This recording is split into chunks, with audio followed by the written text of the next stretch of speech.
예, 마태복음 13장 9절 볼까요? 귀 있는 자는 들으라 그랬죠?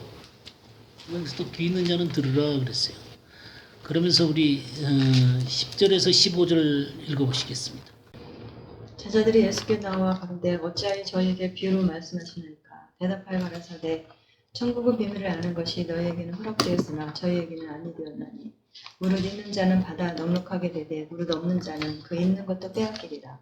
그러므로 내가 저희에게 비유로 말하기는 저희가 보아도 보지 못하며 들어도 듣지 못하며 깨닫지 못함이니라. 이사야 여인이 저희에게 이루었으니 일렀으되 너희가 듣기는 들어도 깨닫지 못할 것이요 보기는 보아도 알지 못하리라. 이 백성들은 마음이 완악하여져서 그 귀는 듣기에 둔하고 눈은 감았으니 이는 눈으로 보고 귀로 듣고 마음으로 깨달아 돌이켜 내게 고침을 받을까 두려워함이니라 하였느니라. 예. 여기 듣는 자는 어떻게 한다고 그랬어요? 듣는 자는 깨닫게 되는 거예요. 근데 들어도 깨닫지 못하는 사람들이 있어요. 뭘로 들으려고 그러니까요? 우리 눈으로 들으려고 그러고 우리 귀로 들으려고 그러고 우리 마음으로 들으려고 하기 때문에 안 들리는 거예요. 하나님의 성령으로 하나님의 말씀이 들려져야 되는 거예요. 그러니까 영이요 생명으로 하나님의 말씀이 들려져야 되는 거예요. 그러니까 이 하나님의 말씀이 11절 보세요. 천국의 비밀을 아는 것이 너희에게는 허락되었으나 그들에게는 아니 되었다 그래요. 그러니까 말씀을 듣는 사람들은 더 듣게 되는 거예요. 이 하나님의 말씀을 듣는 영적인 감각이 생겨난 사람들은 더 듣게 된단 말이에요. 그래서 12절에 그랬어요. 무릇 있는 자는 받아 넉넉하게 되는 것입니다. 페리시오하게 되는 것이죠. 넘치는 것이죠. 없는 자는 있는 것도 빼앗긴다. 점점 가난해지는 거예요. 그러니까 하나님께서 이 하나님의 말씀을 성령으로 우리들에게 깨닫게 하셔서 이 말씀이 우리들의 있는 영적인 감각 속에서 이해되어지고 영으로 이해되어지고 우리 혼으로 이해되어지고 그리고 우리의 육을 통해서 삶으로 나타내어지게 될 때 그게 진짜 깨닫는 것이죠. 그래서 16절에 뭐라 그랬어요? 그러나 너희 눈은 봄으로 너희 귀는 들음으로 복이 있도다. 그 영적으로 지금 깨닫는 거예요. 그런 사람의 복이 있다는 것이죠. 근데 앞에 눈으로는 깨닫지 못하고 귀로도 깨닫지 못하고 마음으로도 깨닫지 못한다 그랬어요. 하나님의 영으로 안 들리니까. 하나님의 영으로 안 들리니까. 그냥 문자로만 들리니까. 하나도 안 깨달아지는 것이죠. 그러나 하나님의 영요 생명된 하나님의 말씀이 깨달아지고 이해되어지고 이 말씀이 내 영 속에서 받아들여지게 되고 내 혼에서 받아들여지고 내 몸에서 받아들여지게 될 때 이거는요 틀림없이 뭐를 가지고 오냐면 마찰을 가져오게 됩니다. 마찰을 가져오게 돼요. 예. 갈등을 가져오게 된다 그 말이에요. 그냥 우리의 혼이라든가 우리의 혼은 이미 가지고 있는 우리들의 뭐랄까 가치관 또는 세상 철학들, 세상 관습들 그런 것들이 내 속에 있겠죠. 고정관념들이 있겠죠. 우리 육체는 이 세상의 쾌락에 대해서 굉장히 민감하게 발전돼 있어요. 그냥 우리 눈은 시키지 않아도 봐요. 에? 우리의 귀는 얼마나 이 세상 것에 빠른지 몰라요. 이 손은 쾌락이 얼마나 빠른데요. 이상이 요청하는데 우리 발걸음이 얼마나 빨라요? 안 그렇습니까? 어때요? 이게 거기 젖어 있단 말이에요. 몇십 년을 젖어 와서 살았단 말이에요. 근데 하나님의 말씀이 들어가니까 어떻게 되겠어요? 반발하겠죠. 이 말씀이 즐겁게 보이겠어요? 말씀 읽을 때 여러분들 좀 저항감을 안 느끼세요? 힘들 때 있지. 맞죠. 말씀을 막 읽고 싶어서 막 읽으세요? 그 목사님이 좀 물어볼까봐 또 이제 누가 보고까지 읽는 겁니다, 이제. 다음번에 누가 보면 다 읽는 거예요. 아니, 물론 그럴 때도 있죠. 막 꿀처럼 달고 그냥 막 이해가 되어지게 되고 말씀 속으로 그냥 빨려 들어가는 그런 경험도 있죠. 근데 어떤 때는 그냥 읽기 싫어갖고 그냥 이 핸드폰만 쳐다보고 앉아있고 그냥 컴퓨터나 만지고 있고 TV나 보고 있고 저도 그럴 때 많아요. 그렇지만 나를 복종시켜서 또 말씀에게로 가고 또 말씀을 연구하고 그러면 내 영이 살아나는 거예요. 그러면서 말씀 속으로 들어가는 거예요. 주님과 만남이 이루어지게 되는 것이죠. 주님의 음성을 듣는 거예요. 이 피와 이 마음은 세상 것에 얼마나 빠른지 몰라요. 그러니 이게 반발을 느낄 수밖에 없습니다. 근데 여기 보세요. 17절에 내가 진실로 너에게 이르노니 많은 선지자와 의인이 이제 구약에 있었던 사람들이죠. 그죠? 너희가 보는 것을 보고자 해도 보지 못하였고 너희가 듣는 것들을 듣고자 해도 듣지 못하였느니라. 주님의 말씀은 아까 율법과 선지자들을 완전케 하신 말씀이라고 그랬죠. 그 말씀을 구약에서 어떻게 들었겠습니까? 그냥 그림자만 봤지. 근데 우리는 그 말씀을 알고 있잖아요. 그러니까 여기에 있는 선지자와 의인보다 복된 사람들입니까? 예, 복된 사람들이죠. 눈은 봄으로 귀는 들음으로 복이 있다 그랬잖아요. 얼마나 복된 사람입니까? 이 완전케 하신 주님의 말씀을 듣고 그 음성을 듣고 살아가고 있으니 얼마나 복된 사람들입니까? 그 사람들은 그걸 갈망을 했는데도 다니엘이 얼마나 갈망을 했습니까? 다윗이 얼마나 갈망을 했어요. 근데 참 그런 사람들은 참 놀라운 차원인 것 같아. 하여튼 하나님의 놀라운 차원들이 있는 것 같아. 이제 제가 생각할 때 참 우리는 예수님을 뭐 다 완성해 놓은 것을 다 알지만 그 사람들은 믿음으로 봤지만 그 사람들이 깨달았던 건 엄청난 것 같아요. 구약에 살면서도 신약의 삶을 살았던 사람들이 있었던 것 같아요. 다윗이나 다니엘 같은 사람들. 어쨌든 간에 이 의인이나 선지자나 이것을 완전하게 하신 분이 주님의 말씀이잖아요. 우리는 그것을 듣고 알잖아요. 이 명으로부터 받아들이고 있잖아요. 복 있는 사람이죠. 근데 여기에 19절에 뭐라 그랬어요? 듣고 깨닫지 못할 때는 악한 자가 와서 그 마음에 뿌리는 것을 빼앗나니 곧 길가에 뿌리진 것이고, 길가에 있는 사람들은 듣고 빼앗겨 버리는 것이죠. 또 그 기쁨으로 받는 것처럼 보이지만 돌짝밭 때문에 또 깨닫지 못하고, 가시떨기에 떨어져도 뭐가 되는 것처럼 보이지만 결실을 못하는 거죠. 좋은 땅에 뿌려졌다는 것은 말씀을 듣고 깨닫는 자니 결실하여 어떤 것은 100배, 어떤 것은 60배, 어떤 것은 30배가 되느니라 그랬죠. 이렇게 중요한 것은 듣고 깨달으라 그랬어요.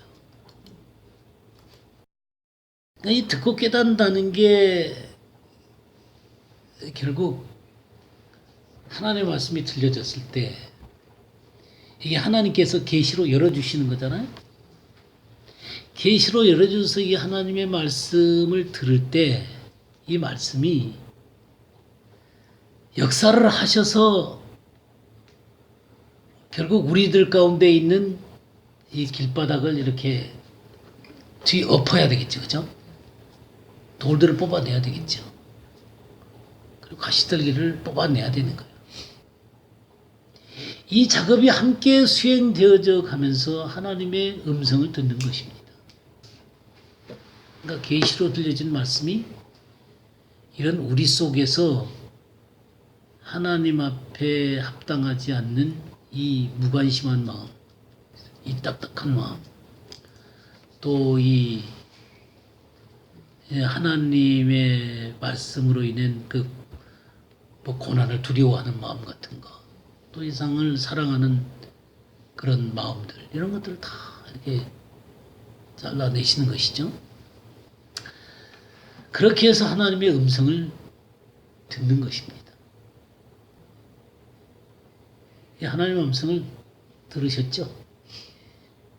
네, 들으셨죠? 그런데 이 하나님의 음성을 들었던 이 사무엘이 어떻게 됐냐면, 사무엘 3장을 볼까요? 3장을 보면 19절 말씀부터 21절까지 한번 볼까요? 사무엘이 자라매 여호와께서 그와 함께 계셔서 그의 말이 하나도 땅에 떨어지지 않게 하시니 단에서부터 부엘세바까지의 온 이스라엘이 사무엘은 여호와의 선지자로 세우심을 입은 줄을 알았더라. 여호와께서 실로에서 다시 나타나시되 여호와께서 실로에서 여호와의 말씀으로 사무엘에게 자기를 나타내시니라. 예.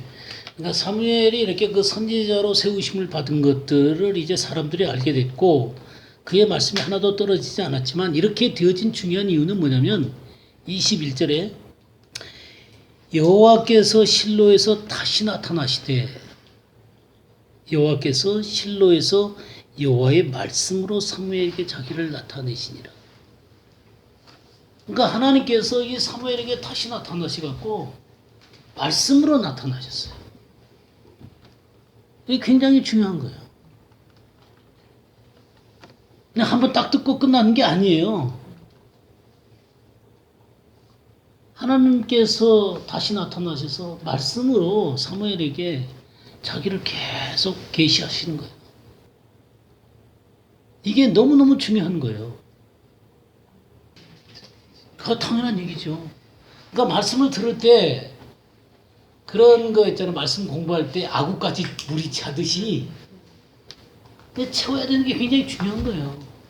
하고 아구까지 찼을 때 그 물을 떠서 갖다 줬을 때 물이 포도주로 바뀌는 거예요. 그러니까 이 사무엘이 하나님의 말씀으로 이스라엘 백성들에게 선지자로서 이렇게 드러났을 때 이 말씀이 떨어지지 않았던 건 뭐냐면 하나님 계속해서 사무엘에게 말씀하시면서 그를 세워가셨던 거예요. 이 작업이 사무엘에게 있었단 말이에요. 그러니까 갑자기 그냥 쫙 하니 하나님의 그 선지자가 된 게 아니다 그 말이에요. 우리가 이렇게 하나님의 말씀을 지속적으로 연구하고 공부하면서 정말 상고하는 이것이 얼마나 중요한지 아세요? 이렇게 하나님의 음성을 듣는 이 작업이 없이는 하나님의 말씀이 내 속에서 생명으로 역사하는 그런 역사를 맛볼 수가 없는 것이죠. 그냥 이게 딱 어떤 결정적인 상황까지 우리를 뚫어내지 않으면요, 어떻게 될 것 같아요? 되다가 마는 거예요. 되다가 마는 거예요. 제가 예전에 육신의 역습이라는 거 얘기한 적 기억나세요? 이 육신이라는 게요, 이게 세상 것으로 너무 물들어 있는 거기 때문에 이 육신은 조금만 틈을 주면요, 우리 삼키려고 달려드는 이 짐승 같은 거예요. 하나님의 말씀 앞에 끊임없이 나가는 이 작업 없이는 우리가 영적으로 승리한다는 게 참 어렵습니다. 그래서 요한복음 8장을 보시게 되면요, 31절 32절 보겠어요. 그러고 예수께서 자기를 믿은 유대인들에게 이르시되 너희가 내 말에 거하면 참으로 내 제자가 되고 진리를 알지니 진리가 너희를 자유롭게 하리라. 예. 그러니까 예수께서 자기를 믿은 유대인들에게 믿었다고 하는 사람들에게 뭐라고 하냐면 내 말에 거하라고 얘기하는 거예요. 그러니까 이 말씀을 듣고 깨닫고 순종하는 것을 얘기하는 거예요. 그러니까 이 순종 가운데 계속 거하면 이 말씀을 듣고 깨달음과 순종 가운데 계속 거하게 되면 참으로 주님의 제자가 된다는 거예요. 그리고 진리를 알게 되고 진리가 너희를 자유케 한다는 거예요. 그게 진정한 자유라는 거예요. 말씀이 우리를 사로잡는 삶이 되어야만 자유롭게 된다는 거예요. 그러니까 우리가 말씀을 지켜보려고 하는 노력 가운데 있으면요, 갈등과 계속 투쟁할 수밖에 없어요. 말씀이 딱 나를 지배해야만 되지. 그 말씀을 지킬 거냐 말 거냐 지킬 거냐 말 거냐 이러면 어떨 것 같아요? 갈등만 생기죠. 갈등만. 그건 자유가 아니에요. 맨날 씨름하다가 마는 거예요. 씨름하다가 1년 전에도 씨름했는데 1년 후에도 씨름해. 또 3년 후에도 씨름해. 10년 후에도 씨름해. 죽을 때까지 씨름해. 온전한 자유라는 걸 느껴본 적이 없어요. 그런 사람들이 얼마나 많은지 몰라요. 말씀이 생명이 못된 거예요. 말씀 안에 거한다는 게 뭔지를 모르는 거예요. 진정한 영적인 해방을 못 받는 거예요.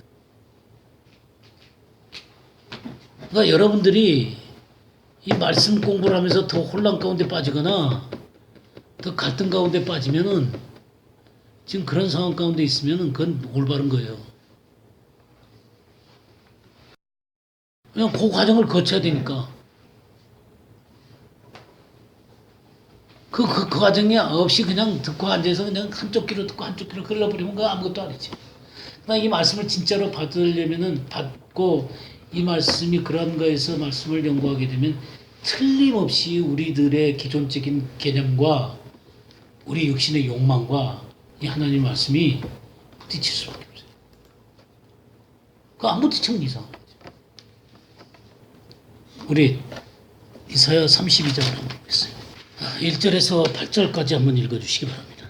보라 장차 한 왕이 의로 통치할 것이요 방백들이 공평으로 정사할 것이며 또 그 사람은 광풍을 피하는 곳 폭우를 가리우는 곳 같을 것이며 마른 땅의 냇물 같을 것이며 곤비한 땅에 큰 바위그늘 같으리니 보는 자의 눈이 감기지 아니할 것이요 듣는 자의 귀가 기울어질 것이며 조급한 자의 마음이 지식을 깨닫고 어눌한 자의 혀가 민첩하여 말을 분명히 할 것이라. 어리석은 자를 다시 존귀하다 칭하지 아니하겠고 괴율한 자를 다시 정대하다 말하지 아니하리니 이는 어리석은 자는 어리석은 것을 말하며 그 마음에 불의를 품어 간사를 행하며 회역한 말로 여호와를 거스리며 줄인 자의 심령을 비게 하며 목마른 자의 마시는 것을 없어지게 함이며 괴율한 자는 그 그릇이 악하여 악한 계획을 베풀어 거짓말로 가련한 자를 멸하며 빈핍한 자가 말을 바르게 할지라도 그리함이거니와 고명한 자는 고명한 일을 교만하니 그는 항상 고명한 일에 서리라. 예, 고명 여기서는 존귀한 자라고 그랬죠. 존귀한 자는 존귀한 일을 계획한다. 우리가 지난번에 그리스도 예수라는 지식이 가장 고상하다. 그 고상. 그때 우리가 그 고상이라는 것을